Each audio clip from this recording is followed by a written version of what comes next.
Gênesis capítulo 41. Ao final de 2 anos, o faraó teve um sonho. Ele estava em pé junto ao rio Nilo, quando saíram do rio 7 vacas belas e gordas que começaram a pastar entre os juncos. Depois, saíram do rio mais 7 vacas, feias e magras, que foram para junto das outras, à beira do Nilo. Então, as vacas feias e magras comeram as 7 vacas belas e gordas. Nisso, o faraó acordou. Tornou a adormecer e teve outro sonho. 7 espigas de trigo, graúdas e boas, cresciam no mesmo pé.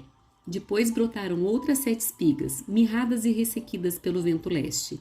As espigas mirradas engoliram as 7 espigas graúdas e cheias. Então o faraó acordou. Era um sonho. Pela manhã, perturbado, mandou chamar todos os magos e sábios do Egito e lhes contou os sonhos. Mas ninguém foi capaz de interpretá-los. Então, o chefe dos copeiros disse ao faraó: "Hoje me lembro de minhas faltas." Certa vez, o faraó ficou irado com 2 de seus servos e mandou prender-me, junto com o chefe dos padeiros, na casa do capitão da guarda. Certa noite, cada um de nós teve um sonho, e cada sonho tinha uma interpretação. Pois bem, havia lá conosco um jovem hebreu, servo do capitão da guarda. Contamos a ele os nossos sonhos, e ele os interpretou, dando a cada um de nós a interpretação do seu próprio sonho. E tudo aconteceu conforme eles nos dissera. Eu fui restaurado à minha posição e o outro foi enforcado. O faraó mandou chamar José, que foi trazido depressa do calabouço. Depois de se barbear e trocar de roupa, apresentou-se ao faraó. O faraó disse a José: "Tive um sonho que ninguém consegue interpretar, mas ouvi falar que você, ao ouvir um sonho, é capaz de interpretá-lo." Respondeu-lhe José: "Isso não depende de mim, mas Deus dará ao faraó uma resposta favorável." Então o faraó contou o sonho a José. Sonhei que estava em pé à beira do Nilo, quando saíram do rio 7 vacas, belas e gordas, que começaram a pastar entre os juncos. Depois saíram outras 7, raquíticas, muito feias e magras. Nunca vi vacas tão feias em toda a terra do Egito. As vacas magras e feias comeram as 7 vacas gordas que tinham aparecido primeiro. Mesmo depois de havê-las comido, não parecia que o tivessem feito, pois continuavam tão magras como antes. Então acordei. Depois tive outro sonho. Vi 7 espigas de cereal, cheias e boas, que cresciam no mesmo pé. Depois delas, brotaram outras 7, murchas e mirradas, ressequidas pelo vento leste. As espigas magras engoliram as 7 espigas boas. Contei isso aos magos, mas ninguém foi capaz de explicá-lo. O faraó teve um único sonho, disse-lhe José. Deus revelou ao faraó o que ele está para fazer. As 7 vacas boas são 7 anos, e as 7 espigas boas são também 7 anos. Trata-se de um único sonho. As 7 vacas magras e feias que surgiram depois das outras, e as 7 espigas mirradas queimadas pelo vento leste, são 7 anos. Serão 7 anos de fome. É exatamente como eu disse ao faraó. Deus mostrou ao faraó aquilo que ele vai fazer. 7 anos de muita fartura estão para vir sobre toda a terra do Egito, mas depois virão 7 anos de fome. Então, todo o tempo de fartura será esquecido, pois a fome arruinará a terra. A fome que virá depois será tão rigorosa que o tempo de fartura não será mais lembrado na terra. O sonho veio ao faraó 2 vezes, porque a questão já foi decidida por Deus, que se apressa em realizá-la.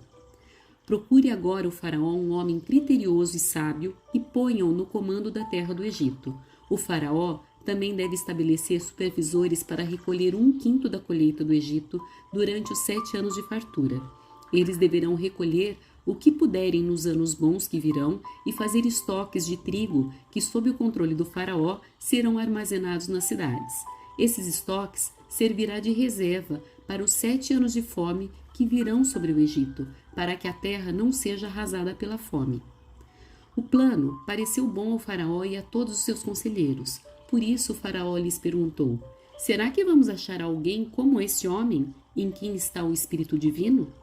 Disse, pois, o faraó a José: "Uma vez que Deus lhe revelou todas essas coisas, não há ninguém tão criterioso e sábio como você. Você terá o comando de meu palácio, e todo o meu povo se sujeitará às suas ordens. Somente em relação ao trono serei maior que você. E o faraó prosseguiu: entrega você agora o comando de toda a terra do Egito. Em seguida, o faraó tirou do dedo seu anel-selo e o colocou no dedo de José. Mandou-o vestir linho fino e colocou uma corrente de ouro em seu pescoço.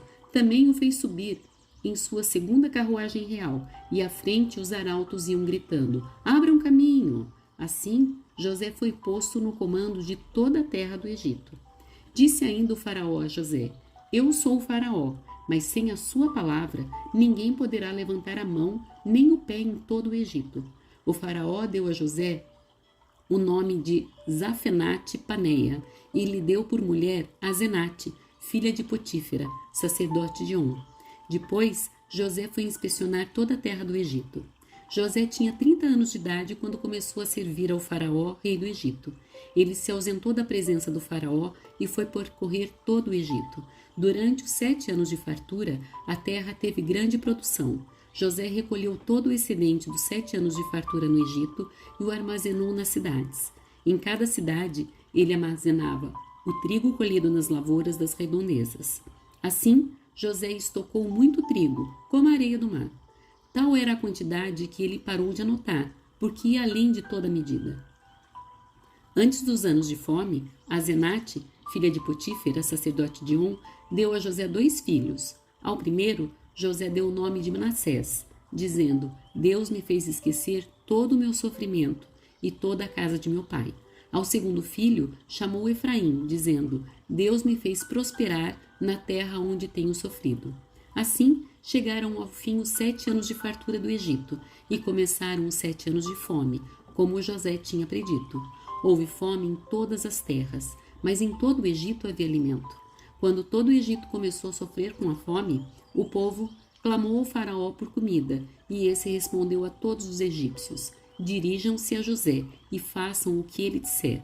Quando a fome já se havia espalhado por toda a terra, José mandou abrir os locais de armazenamento e começou a vender trigo aos egípcios, pois a fome se agravava em todo o Egito. E de toda a terra vinha gente ao Egito para comprar trigo de José, porquanto a fome se agravava em toda a parte.